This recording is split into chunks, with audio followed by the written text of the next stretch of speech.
Hey guys, we're back from the madness that was E3, and it's time for your official dose of gaming goodness.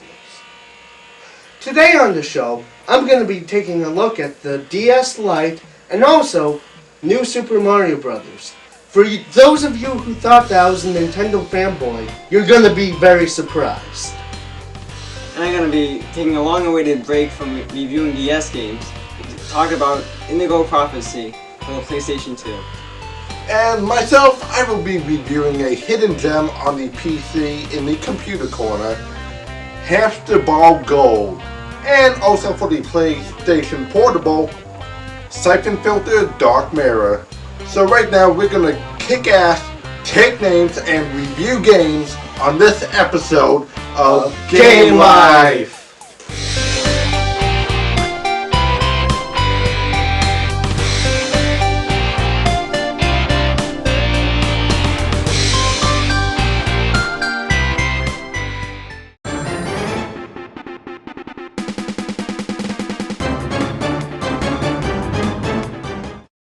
Hello everyone, I'm back making my debut in the Portable Lounge.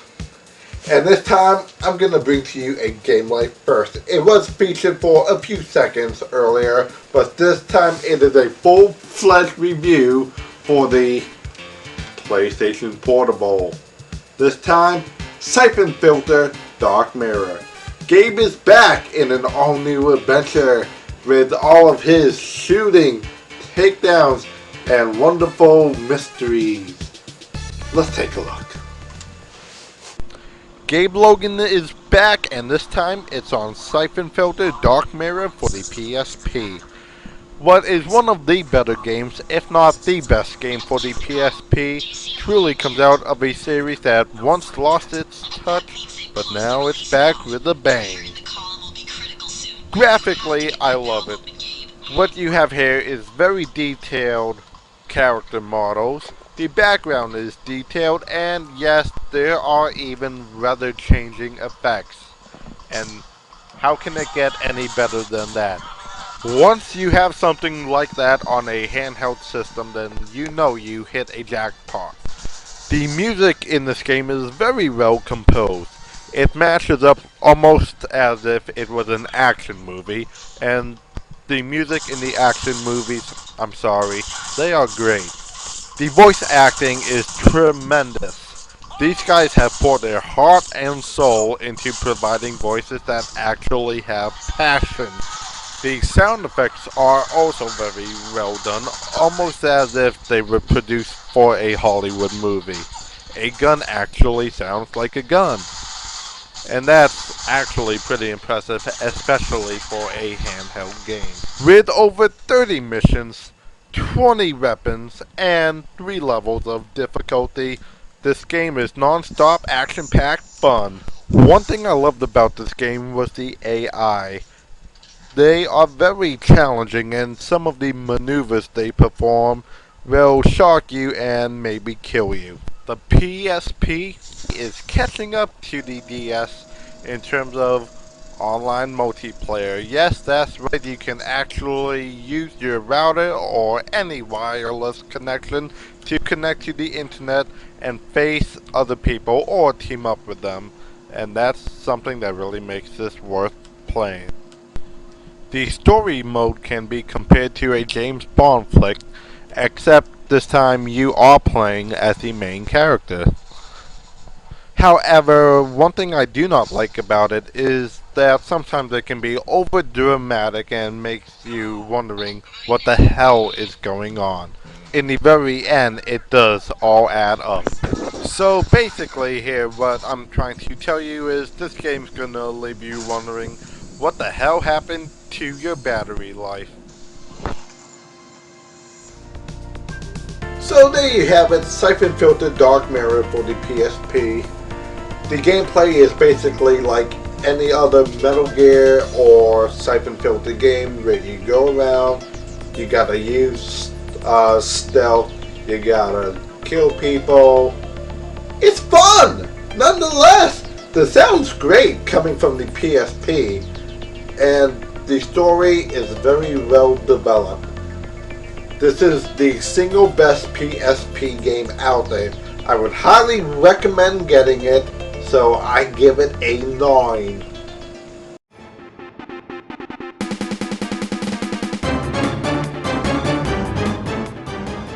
Hello, I'm Mr. Sampo, and today we will be learning how to fix your NES. That's right. You know, when you put your favorite Nintendo game in the console and you get this flashing screen, so you have to take the cartridge out, blow on it, bang on it, do all kinds of stuff just to get it to work. Wouldn't you like to have it work the first time you plug it in? Well, it is possible, and you can fix your Nintendo. Let me give you an idea of what we're going to need to do this repair. What you're going to need, you're going to have your Nintendo, and then you're going to need a replacement 72-pin NES connector. You can get these off eBay for about $2 plus shipping. Then to disassemble the Nintendo and get to this connector, you're going to need a Phillips head screwdriver. That's all you're going to need, so let's get started. Now, for the sake of doing this in a timely fashion, I've already removed all the screws. Okay, so what you're going to do is there's 6 screws on the bottom, and you just need to get them out. They're going to be in these holes that look like this. Don't worry about these 2 on the controller ports. They just hold the controllers in, they don't hold the case together at all. Okay, then you're going to, once you have those unscrewed, flip your Nintendo over. Then you're going to take off the top. And this is what it looks like under there. You're going to see this metal casing. It's going to have 7 screws, so you need to get all 7 of the screws out. They're going to be just around here. And once you have those out, you can take this off. Okay, just lift it up and take it off. And this is what it looks like now. Now this step, there are 8 screws. There are going to be 6 on this plastic cradle for your cartridges. There's going to be 2 here and then 4 over here. Now the 2 that go right here, they're going to be silver, and they're going to be a little longer than all the other screws, so make sure that you take note of that and remember where they go. Then there are going to be another 2 screws down here and here on the RF unit. You'll need to get those off. And then once you have those off, then you're just going to put your hand under everything and lift it up. Okay? You've got the whole board. What you're going to have to do now is just slide this plastic thing forward, and that'll get it off real easy. Okay. Now then, there's a metal casing on the bottom. You're going to have to take that off somewhat. It won't come off all the way very easily, so just leave it on kind of hanging like that, and then you're going to pull the connector off. Takes quite a bit of force. So yeah, pull that off, then you're going to put that aside, get your new one, and pop the new one on there.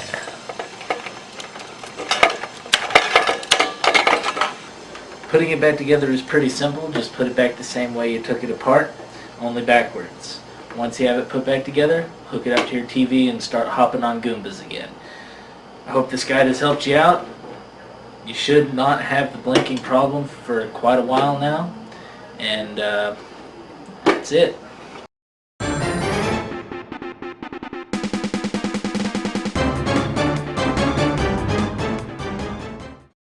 Tetris has been around for as long as I can remember.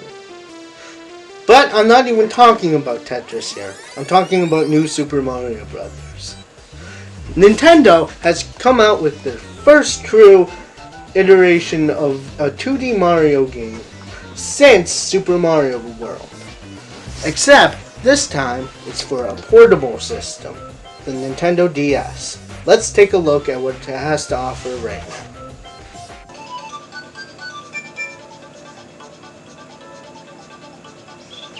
The storyline of New Super Mario Bros. Is just like the original Mario Bros. Princess Peach gets captured, and you have to rescue her from the clutches of Bowser, or in this case, Baby Bowser. The way you play this game is just like any other Mario Brothers game, including the dreaded Mario Brothers 2. You go from left to right, trying to avoid the various enemies that are thrown at you. Now right now, I'm playing the game and I am doing very well, and I'm in the first level, and I just got killed by a Koopa. So you want to avoid those when you're playing the game. There's also various power-ups you can get, such as the usual mushrooms and fire flowers. The one thing that did disappoint me was the amount of new power-ups in the game. There are only 3 new power-ups. The Mega Mushroom, which makes you huge and lets you knock down just about anything. The Mini Mushroom, which makes you very small and just you can go into the very little pipes, which only comes in handy a few times in the game. And the Koopa suit, which I don't find very helpful at all, and it rarely ever comes up. But you get to act like a Koopa and roll through the stage. The only use the stylus has in the main game is when you want to use the item you have stored on the bottom screen. There's a wide variety of new and old enemies and level design elements in New Super Mario Bros. These old elements give the game a retro sort of feel, but the new elements also make the game feel refreshing and new at the same time.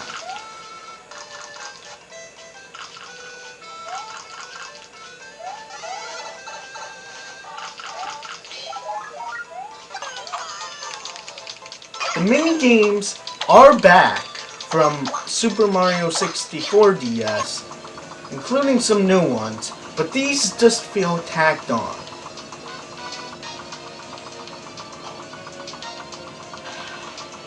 There's also a Mario vs. Luigi mode where you're trying to get the most stars against your partner with another DS. This is fun for a little bit, but it gets repetitive after a while, and it's really not the meat of the game. I find that the music in New Super Mario Bros. Is some of the best music in the Mario franchise. These songs are going to be remembered by Mario fans as some of the greatest tunes ever. I feel as if Nintendo put way too much effort into the graphical style of this game and forgot about their innovative roots that made the Mario Brothers series so popular. They had a lot of potential with the Nintendo DS capabilities, and they just blew it. When you first pop in New Super Mario Bros. Into your DS, you feel obligated to play through the whole thing because of how fun it is and because it's a Mario game.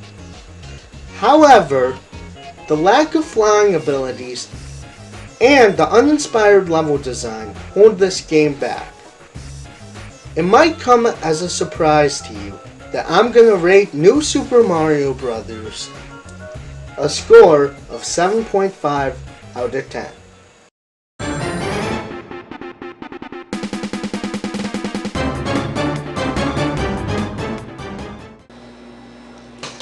What's up, everybody? It's Geoff and Melissa time yet again, and I'm here to rock your world with a brand new retro review.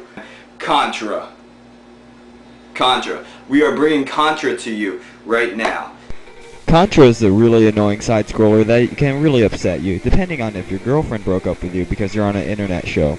The controls are simple: move, shoot, and jump. However, Contra is probably one of the most nerve-wracking, constantly annoying games with the lack of the Konami code, due to the lack of lives and chances you'll receive, just like my relationships.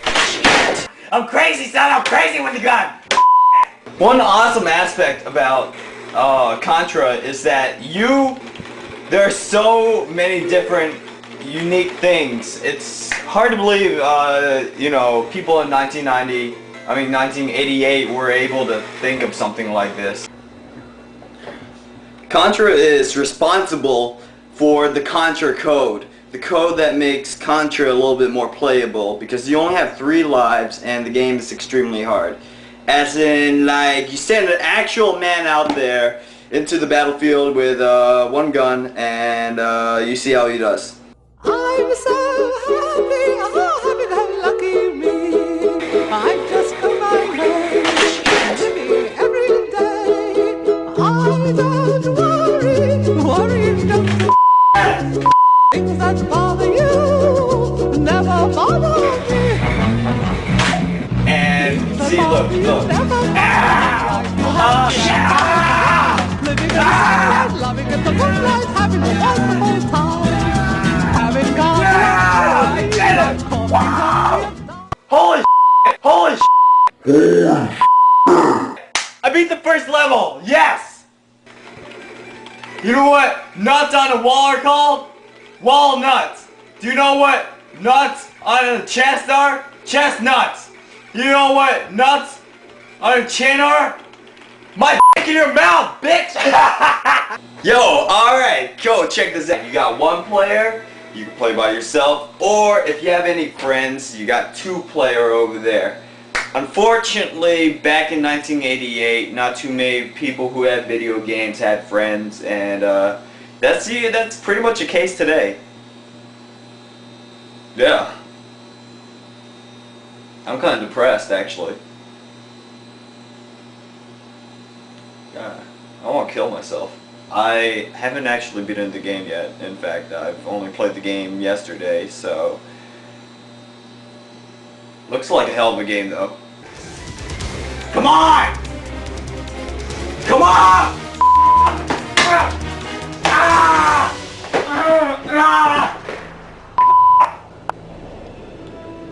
Contra sucks balls. Contra sucks.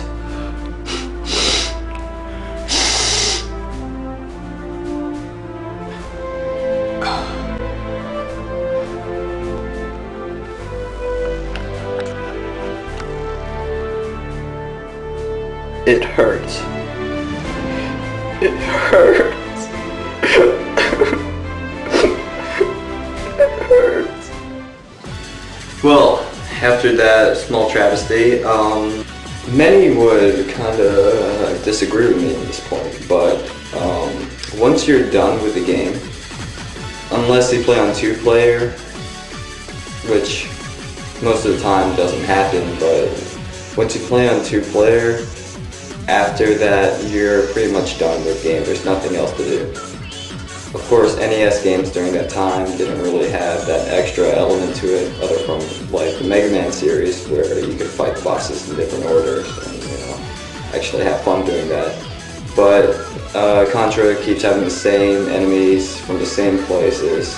I've decided Contra is really a well-made game, and I really appreciate whoever made it to put a lot of work into it, because I truly appreciate it. It's probably one of my favorite games.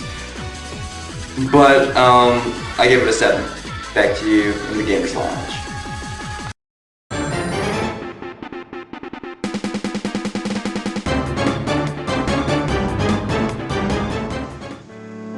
Quantic Dream's Indigo Prophecy for the PlayStation 2 is a niche title that has a lot of great potential to be a cult classic. Supposedly it's supposed to have an intriguing storyline. Find out why I used air quotes in my review. Last moment, he didn't have time to struggle. You start off by controlling the main character, Lucas Kane, right after stabbing a man to death in a diner restroom.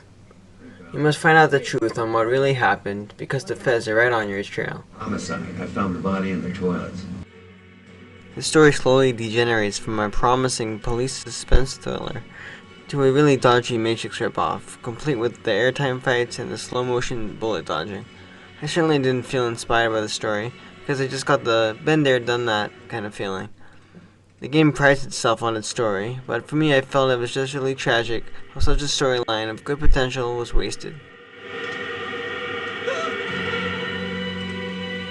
Rather than a traditional video game, director David Cage wanted Indigo Prophecy to be more of an interactive movie. Gameplay consists mostly of making choices in conversations or interacting with your environment using the right analog stick, or pushing the two analog sticks in directions which correspond to the on-screen cue whenever your character faces a test of agility or reflexes.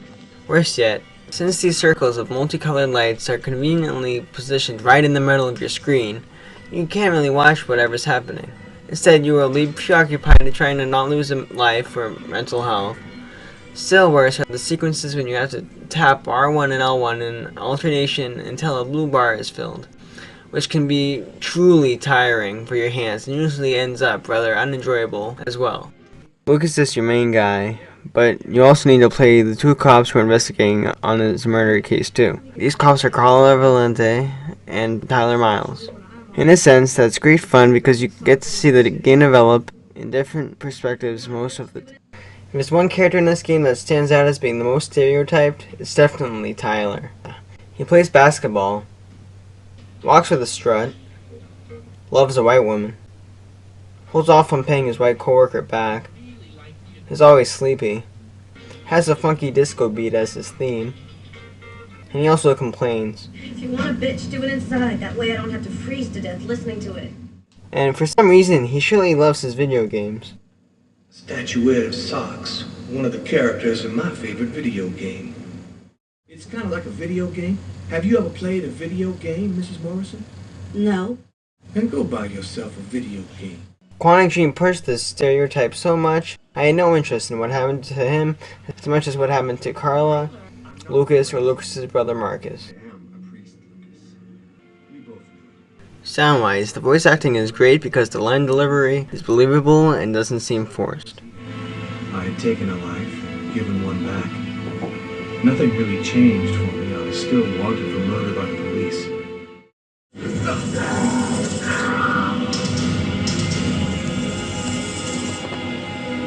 The background music sets the tone and mood, while the sound effects hit home.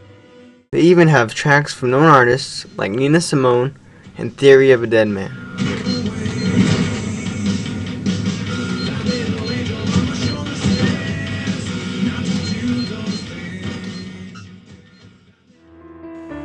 Far from being groundbreaking, Indigo Prophecy is a game that's big on good ideas but poor in execution.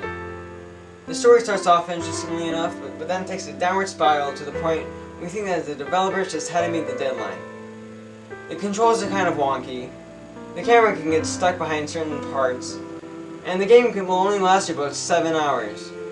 Let's not forget that the graphics are very primitive, and they look like Grand Theft Auto style graphics, but you can actually see the fingers on the character's hands.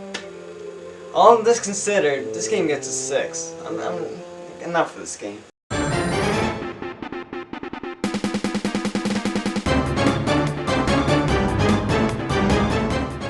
Hello everyone and welcome to the Computer Corner in this episode of GameLife. Right now I will be reviewing Hamster Ball Gold for the PC. Hamster Ball Gold is a Marble Madness inspired game or a Marble Madness ripoff depending on which way you look at it. Instead of a marble this time, it's a ball, and you should know that inside that ball is, let's see, what is it? Can you figure it out? Yes, that's right, a hamster! Good for you, have a cookie. Now here, let's take a look at this Marble Madness inspired game. Hamster Ball Gold is truly a modern day Marble Madness classic. What we have here is fully developed 3D levels that allow for an amazing experience that will make the user go, whoa. Twists, turns, and 3D wall climbing inside a hamster ball. This is very unique and I love the way the gameplay is, so it's just like Marble Madness. All you gotta do is try to get to the goal. It does sound easy, right? Wrong. This is a very difficult game and I love it. What we have here is truly challenging and you will not beat it on the first try. Personally, I have never been a fan of video game music. This is no exception. What we have here is some cheesy tunes just to fill in, though I will give them credit in the sense that they could not use any copyright stuff, so they did an alright job, but not to my liking. The extremely hard difficulty in this game, it really does allow for a long time of replayability, which in my opinion is what a lot of games are missing these days. The tournament mode is basically like Marble Madness. However, there is something I like here that wasn't in Marble Madness, is that simply you can go and play the course over and over, except backwards. However, though, the negative thing is it can only be done in the mirror tournament mode and not during exhibition. I cannot rule out, though, the replayability in the exhibition, where simply, depending on your time, you get rewarded 3 medals, obviously gold, silver, and bronze. And this makes the game much more fun to play over and over and over, let's just say more times than the Energizer Bunny beats its drum. So now, what do I think about this game? I love it. Marble Madness was one of my favorite games ever to hit the arcade and the home consoles. So, obviously this Marble Madness inspired game is likely to be one of my favorites. This is truly a hidden gem, and the fully developed 3D levels make this game difficult. However, eventually you will be able to get through it. The music is good. It could be a little better, but obviously a small company really can't do that much. I would give this game an 8 out of 10.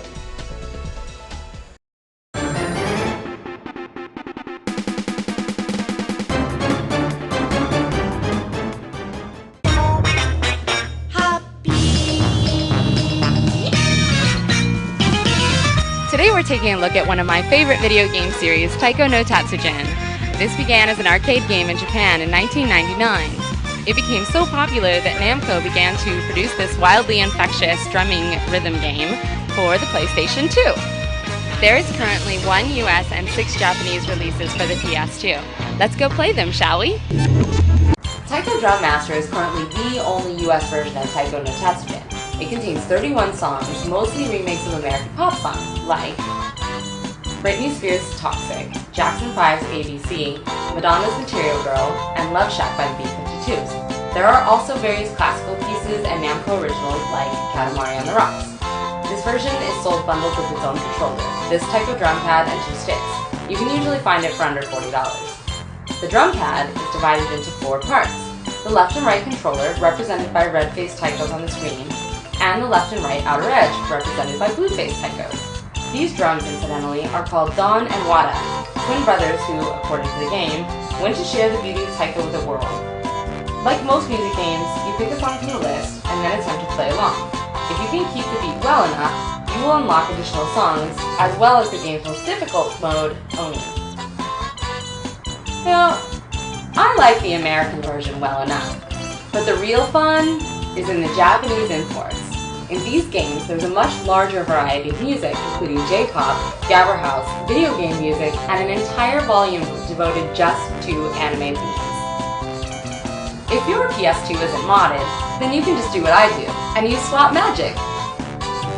For those of you who are unfamiliar with the product, this is Swap Magic, and it's available for about $20. It contains 2 boot discs, one for CD games and the other for DVD games. Today, we are going to use the CD boot disc to boot up our Japanese import of Taiko 6. Now there are a few ways that you can pull off this swap. I've replaced the top of the PlayStation 2 with a cheap $10 plastic lid, which I can open up and replace discs without the PlayStation knowing.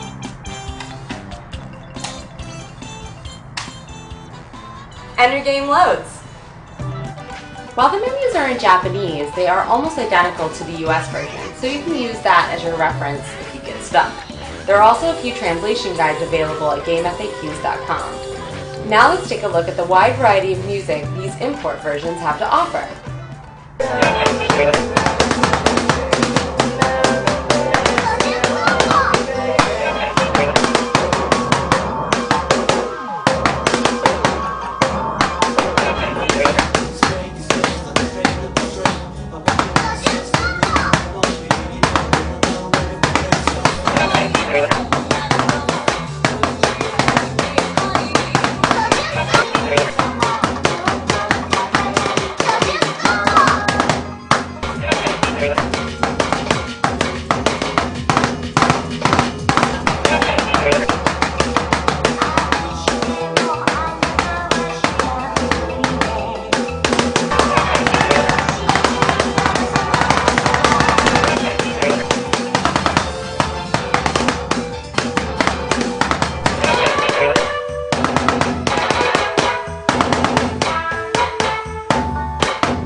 In addition to basic gameplay, each game has unlockables such as new songs, backgrounds, and even new outfits for Don and Katsu.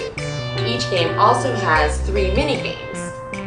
I find that the minigames are fun to play at least once, but I rarely revisit them. I do like that I can never quite master the game, prompting me to play it again and again. As a series, Taiko no Tatsujin has been consistently entertaining, and I always look forward to new releases. I give this series an 8.5 out of 10.